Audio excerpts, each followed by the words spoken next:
All right, we are live. Happy Thursday, developing with technology crew. How we all doing?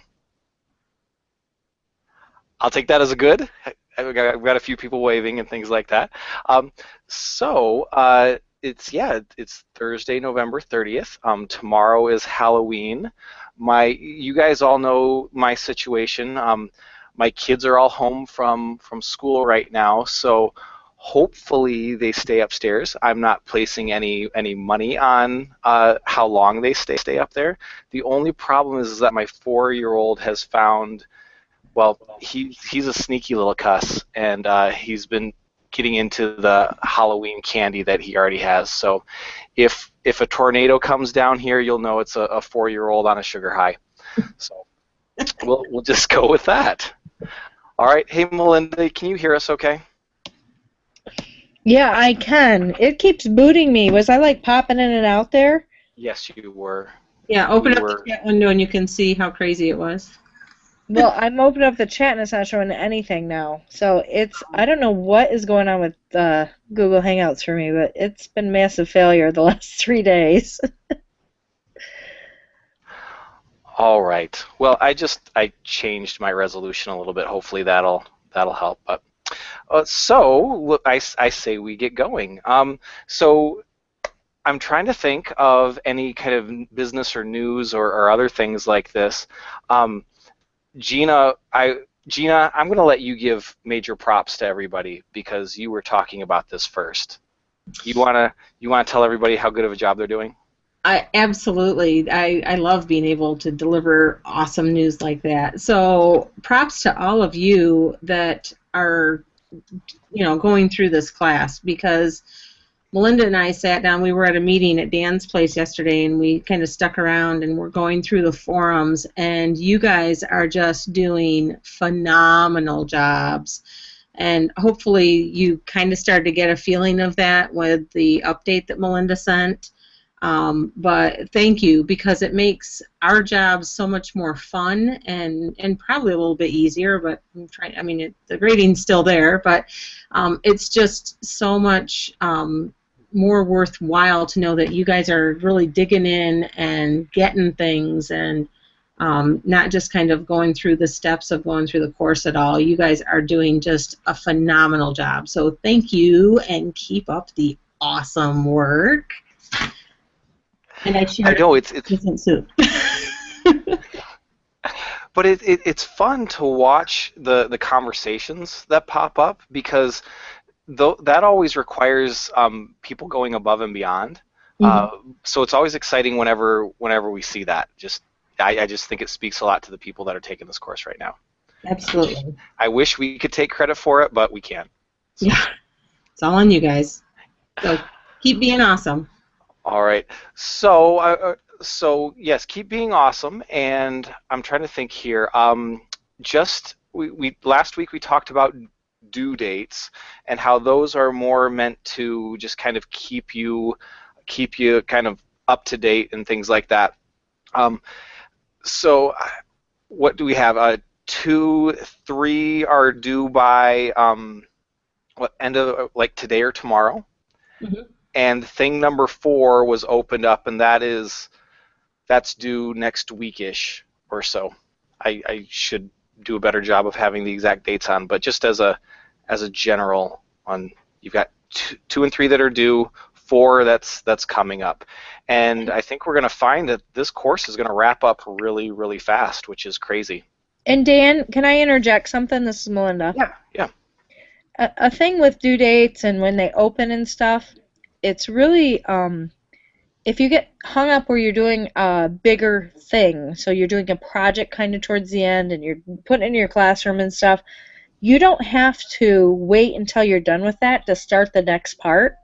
You can go ahead and go do the lesson and the introduction forum on the next thing, even while you're working on that bigger piece that you're trying to do in your classroom or something. And I'm thinking, somebody sent me an email about the communication piece, that they were trying to set up a Skype with another classroom and it was going to be a week out.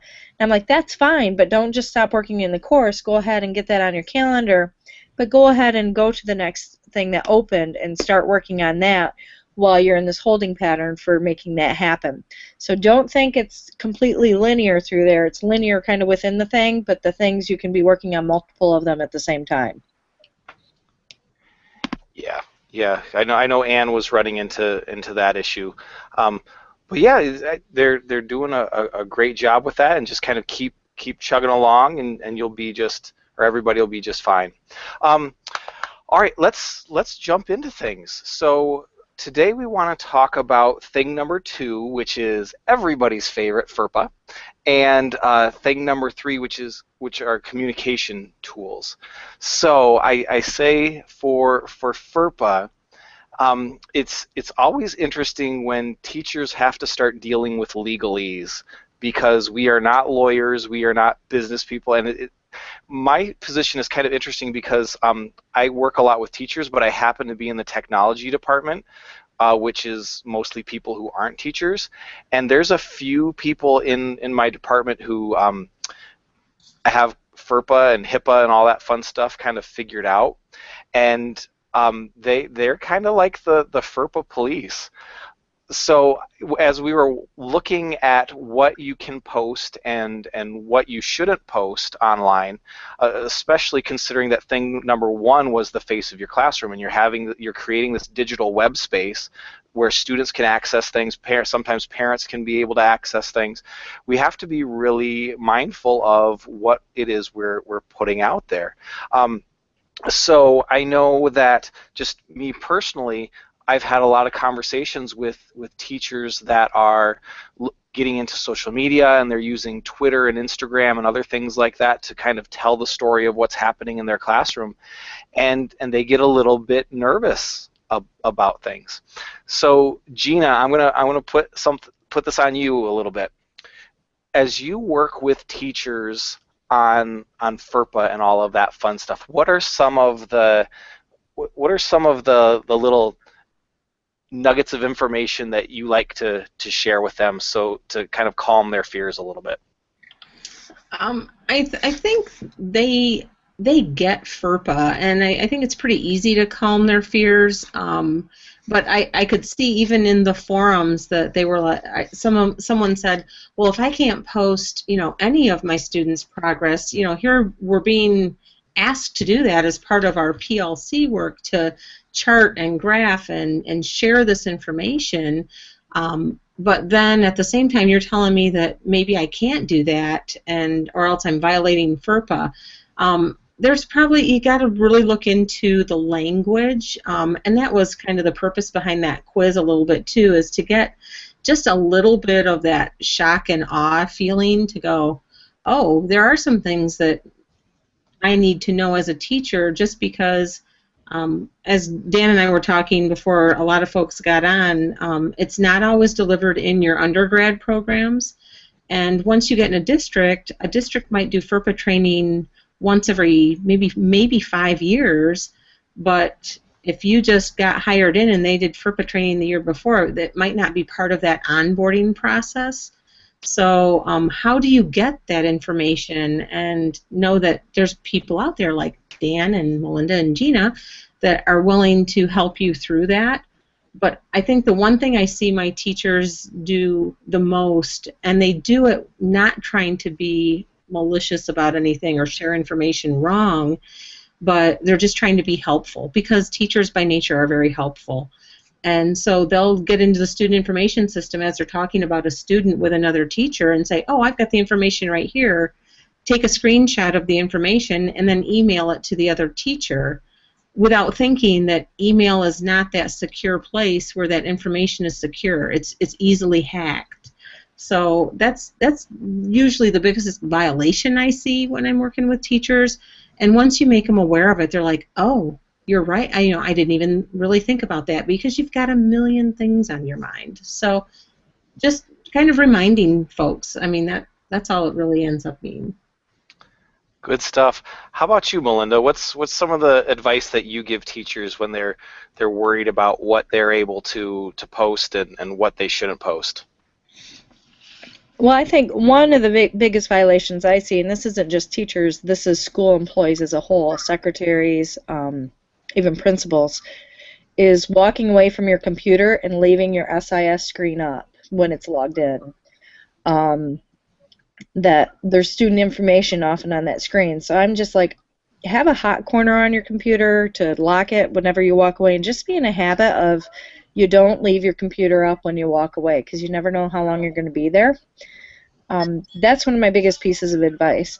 Now, another thing with posting, just a second, I'm going to shut my door because there's people walking by.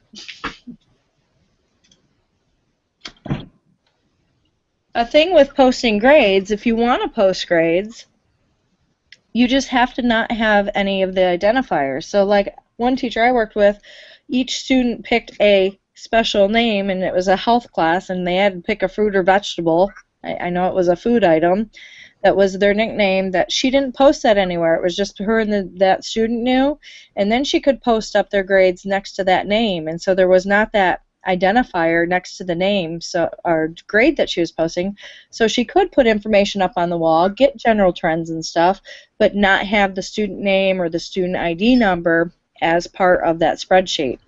So there are ways that you can do it. You just need to be a little bit more cognizant of it and have a process in place, like she did, in order to get it where you could do it. So I'm thinking back to all those conversations that I've had with teachers, and some of this relates to FERPA, and some of it not so much. But just when it comes to general, or just the general of posting student work or student pictures or other things on websites and things like that, I think a lot of teachers want to do that. They're used to posting a lot of stuff in their classroom, but when all of a sudden when it gets into the digital realm, they get a little bit nervous on that. Does anybody, and I'm opening this up to anybody, what kind of things are you or like when you post student pictures or other things like that, do you have any tips or tricks or other things? I have a few, but I don't want to do all the talking.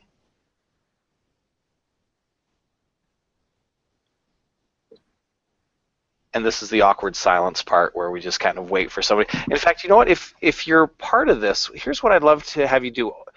If you go over to the left-hand side of your screen and kind of hover your mouse over there, some different icons come up. One of those is a blue chat, a blue chat link. If you would click on that, and then over to the right-hand side, you'll get the group chat area that would come up.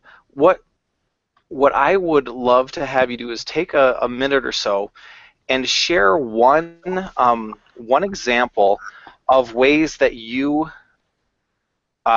or what you do when you are sharing either student work or student pictures. So for example, I know that a lot of my daughter's teachers are on Instagram, and one of the things that they do is they post a lot of classroom pictures, but they also had to send out some kind of forms for us to fill out just to make sure that it was okay for them to, or for parents to say, yeah, you can post pictures of my son or daughter on Instagram. That's what I'd love to hear. What kind of things do you do so that you are confident that it's okay to share things online?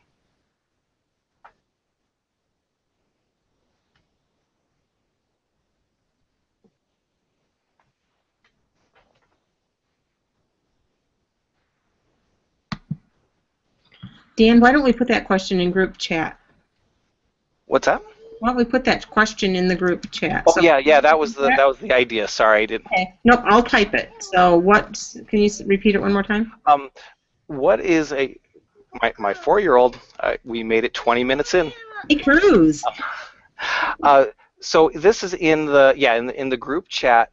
What we would love to do is to hear some of the things that you do so that you feel safe posting information online. Like, do you, like Jim said that he sends out a form at the beginning of the year to see whether or not it's okay to post pictures. Anne's talking about Jackson Public they have that internet contract that asks parents info that what's okay to be police or to be released. Yeah, what kind of things do you feel safe posting online? Can I share a story, Dan? Please. So this is a story from quite a while ago. One of my first McCalls, so I won't tell you how long ago it was. I remember Leslie Fisher talking about this in one of her sessions because she at the time did some web pages for some for some K-12 schools in California, and she said you need to be more cognizant, especially of the picture release, than you think you might need to be, because she sat in her office and one day FBI agents came in because there was a student's picture posted on their website who happened to be in the witness protection program. Really? Yeah, so ask her about that sometime if you want to, if you're at McCall and you see her, but she said that was like an eye-opening experience for her. So I don't think for most of us that would happen. That's a long shot happen. But I have worked with schools where we've had an issue with custodial parents and non-custodial parents who were not supposed to have access to information about a kid for legal reasons. So that's been a big one in the pictures. How does your school share that out with you? Who's supposed to, who you can't use is usually the way it should be phrased, not who you can use.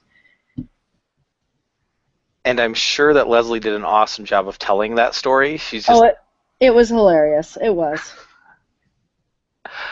Good. So just another one that came up on the chat was Brenda saying she doesn't post pictures from her classrooms online, but she has sent those to parents through email and text. And yeah, that's a great one. I know that it was last year where my son was giving a report on something, and the parent or the teacher just sent me this 10-second video clip, and I just thought, you know what? She knew me. She knew that it was okay to do that, and that meant a lot to me as a parent, just to be able to get that window into her classroom. But I think a lot of that depended on her knowing that I was okay with that. But I enjoyed that personally as a parent. And yeah, Melinda, could you explain a little bit more about what it means when we talk about directory information? So every school board establishes what is directory information for your school district. So somewhere in your policies or procedures that come from the school board, they should have listed what the directory information is, because that is information that can be shared. It's not part of their educational record. And I know Gina asked in an activity, one of the activities, you were supposed to try and go find what it was, and we were a little bit shocked because we think some people, either some school districts, not people as in participants in the class, but some school districts don't share that information, and they should. So you as a teacher know that there is some information that you can use, and it's okay. Gina, do you want to add to that at all? I'm trying to think the concern, the one we saw yesterday. Yeah, I think the big thing is to know, use that terminology.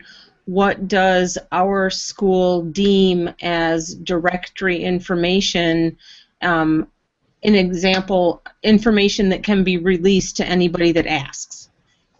Typically, sometimes it's address, sometimes it's not. It can't be birth date, student numbers, and stuff like that. And I think there's a difference that, is it student information or directory information is, I think, where some people get confused. And kind of circling back to something that you had mentioned earlier, in the FERPA pieces, that making sure that our secretaries are typically that first line of communication with the outside public and sometimes parents. And so it's always good to make sure that if you're going to have a FERPA training, and this is probably typically more for administrators, make sure that those secretaries get in on that as well, because they are the ones, they should be your experts in your building on what FERPA is, what's covered under FERPA and what's not. Good stuff. All right, so anything else that we should add about FERPA and posting student information or student pictures? I didn't see Beth join us, and I knew she had signed up for some information. Maybe she had trouble getting on. That's right. Um, well, if she's able to make it, we'll come back to her.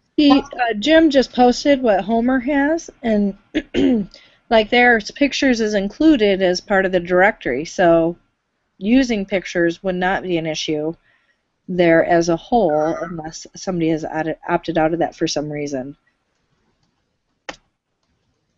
Yeah, and see, Jim, they don't include address, but they've got name, grade level, major field of study. Now, that makes me chuckle just a little bit. What's that, kindergartner's major field of study? They need to start now. I'm rabbit trailing off.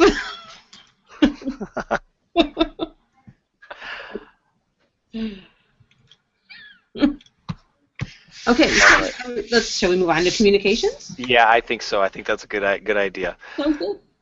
So, and I think this is one of the really cool parts about having digital, just a digital face of your classroom and just all these other tools is that now you can start looking at how that whole communication piece of whether it's you with your students with you, or students between students, and just different ways to kind of get those conversations rolling. Now, I'm going to give a non-tech example, just to kind of get things going here. But the other day, I was in a classroom, and it was an Algebra 1 class, and the teachers that do an amazing job in Algebra 1, you guys are absolutely amazing, because I would have really struggled with that. Melinda, I'm sure you were one of those math teachers there, but it's very easy to have just kind of teachers up at the front who just don't do anything, and it's much more difficult to get teachers to get students engaged and talking. So I went to this teacher's class, and this was his problem class of just very difficult to get the kids engaged in. What he did is called Would You Rather Wednesdays, and he put up just kind of a would you rather statement where he said, would you rather go trick-or-treating where you could get to 28 houses that was in a half-mile radius, or 16 houses within a quarter-mile radius? And there was no technology involved at all, but just the conversations that came out of it were really cool. You had kids that were arguing, well, in this case, it's got to be, this is the rich neighborhood, and they're going to give out the full candy bars, so it's okay to get less of them, or just all these other things. And you know how students are, but I was just very impressed by the communication skills that were going on in that classroom and how he was able to do that. And the way that ties into what we're talking about now is there's so many ways to get students talking about things and discussing things and asking questions. So what I would like to hear from you, Gina, before I give my favorite one, is when it comes to communicating in the classroom, what's your favorite tool? My favorite tool in the classroom. No, yeah, you put me on the spot. I did. I mean, it usually depends on the group, and the age and all that good stuff. But I like to have them jump into a chat. Again, not everybody has access to chat, and with the right age group, I'm thinking middle school, chat can be a little dangerous, but Gina lives on the edge once in a while. And yeah, I like to see them, try and get them to engage in a chat, because typically they don't have that skill. the chat is always about, hey, what you doing tonight, or blah blah. I mean, they're kids, and trying Right. to teach them how to engage in a chat to learn from each other is something I really enjoy watching them morph from. Hey, what you doing tonight? To wow, look what we're doing in our lab the next time, and stuff like that. It becomes that educational tool. So I'm going to say I'm going with chat. Good, good. So and I put this question out for everyone.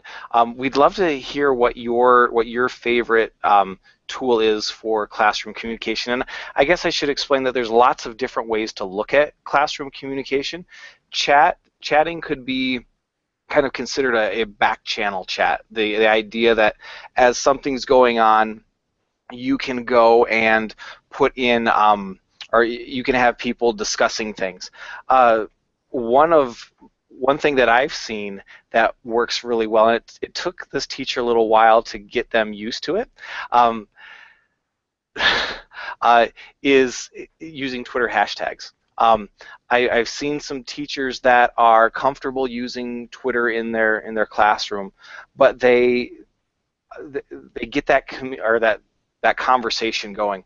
This particular teacher is a psychology teacher, and they were watching what was the 12 Angry Men, that old movie of just the courtroom or everything that was happening there, and she was able to get these students talking about what was going on, and it was very interesting to see the kinds of conversations that were happening, where students were questioning each other, they were explaining things, they were doing things that go above and beyond what typically happens in using social media. So it was one of those things where those kind of conversations wouldn't have been able to happen without that tool. So Anne goes old school. She uses her voice and their voice, and just to be able to kind of get those conversations going. So Anne, what have you done when students have gotten stuck on something outside of class? They have to wait until they come back into my class. They can't work on their items until they come into my classroom. So knowing that, because you're using some pretty advanced stuff there, are there any tools within virtual classroom, because I know you use that a lot, where they can where they're able to ask each other questions if they can't get back to you right away? Not that I have seen, no. Okay. They can text each other, Dan. We all know that. They're good at that. They've They're got good the at that. thumbs. All right. Any other favorite tools that you guys have out there for communication? Ooh, Brenda. Brenda's talking about the good old Remind. Anybody else using Remind? Used to be Remind 101. That's been a interesting tool, just because it allows you to text or email without having to actually use that, or without you knowing their phone number or them knowing your phone number, and it just kind of gives a little layer of security there. All right. Sorry, just getting things all set up. Jim's volunteering to teach kindergarten next year? Yeah, I started reading through the group chat, and I thought, oh, that almost sounds like he's volunteering to teach kindergarten next year. Yeah, I see him laughing like, yeah, right. Herding cats. All right. Well, let's see. I know that.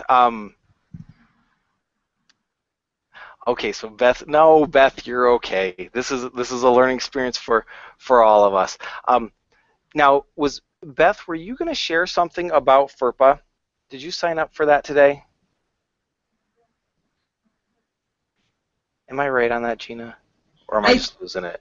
Nope, I think so, but I'm trying to think if she's stuck in chat and without a Okay. microphone, she might find that to be a little challenging, especially at the end of the day. Sometimes your fingers don't like to cooperate, so we'll let her make that call for us. Okay. Because we can do that now, or we can do that another time. Sure, sure. I'm sitting here brainstorming, so, what other ways of communication might you think about trying in your classrooms? I mean, we've heard Dan did the, oh, that's a nice look, Dan. Did you see that? That's, look up. No, I like the lights, a little strobe effect. That works. Yeah, that's my 4-year-old. I'm thinking we've talked. I talked chat, and Ann said, voices old school. You talked about Twitter hashtags. We've all had those either kids or classes that it's like pulling teeth to start the conversation. What are some of those strategies, even to get the conversation going in your classroom? So that one teacher that I was telling you about, with the Would You Rather Wednesdays, Mm-hmm. what I really admired about that is because this was, having taught high school and knowing how jaded high schoolers can be at times, and kind of, they can almost have that "I dare you to teach me" kind of attitude. I mean, this is a math class, and he was talking about rates and slope and other things like that. If he would have just gone right into a lecture about how to calculate slope, there would have been either anarchy on one end of the spectrum or complete and total disengagement on the other end. But what he did was he took a risk, and he took the time to ask a question, knowing that students would be interested in it because it's about Halloween, it's about candy, it's about how to get the most candy. And he took that art of teaching and found ways to tie that in to what was going, or something that was important to the students, and then tie that into the topic at hand. So what I think helps the most, knowing that sometimes it is hard to get students talking, is taking from your experience and trying to find real world examples that get students talking, that get them sharing what's important to them. Another example that he was talking about was he talked about going to a restaurant and ordering a hamburger, and he had them debate about what was the most important thing to put on a hamburger. And that might sound stupid, but he said, that the kids were so excited about that, and it got him, it opened the door to a conversation about how to, the certain kind of equation that they were working on. I thought, wow, that's the cool stuff that can make teaching really fun, is finding ways to get those students engaged, finding ways to get students talking. One thing along these lines, Brenda brought this up, is using Skype and Google Hangouts and things like that. I know that came up several times in the conversation, and I think that whole idea of having an authentic audience makes a big difference for students. Like, I know, Anne, you were talking about bringing in somebody who works on design for the yearbook. Could you tell us a little bit about what you've done in the past with that? I haven't done anything in the past with it. This will be something brand new. Yeah, what are you thinking of doing this time around? Trying to connect with our actual graphic artist, who's most likely in Missouri, as where our yearbook company is from, and being able to sit down with my 11-member yearbook staff and watch them create our cover. So we could give suggestions in real time or corrections in real time, and see our cover be created. Generally, we usually create our own covers, but like I've said, our cover is very complicated this year and beyond the scope of any of my staff members or myself. I think just if we do this kind of stuff right, there's going to be some preparation involved. The students are going to know who it is they're talking to and be able to prepare some things. I've always been impressed with the whole idea of like mystery Skype. And how some teachers are using those video conferencing things to get students thinking about stuff like geography and maps and blogging and all of these things that come with that, because they know that the person on the other end is going to be, it's a real person, as like we're not real people, but I think you know what I mean there. But this is somebody else that it's just important for them to feel like they're almost trying to impress the people on the other side.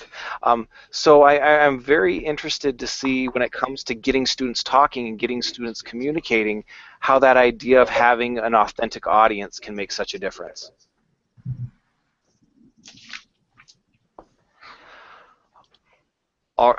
Sorry. Keep coming down here, and that's my son. Anyways, how does Cruz communicate, Dan? How does Cruz communicate? What's that? How does he? He gets right up in my face and starts grabbing my shirt and saying, "Dad, Dad, Dad, Dad, Dad," and I try to communicate by sending little looks that say, "You're killing me, kid." All right. Well, anyways, Gina, anything to add as we wrap this up? I don't think so. Again, big props to all of you and the work that you are doing in the class. It's definitely noticed, and just some of you might have heard me kind of throw in, I shared it with my assistant superintendent. I did. I've asked him to take some of your comments and share them with the superintendent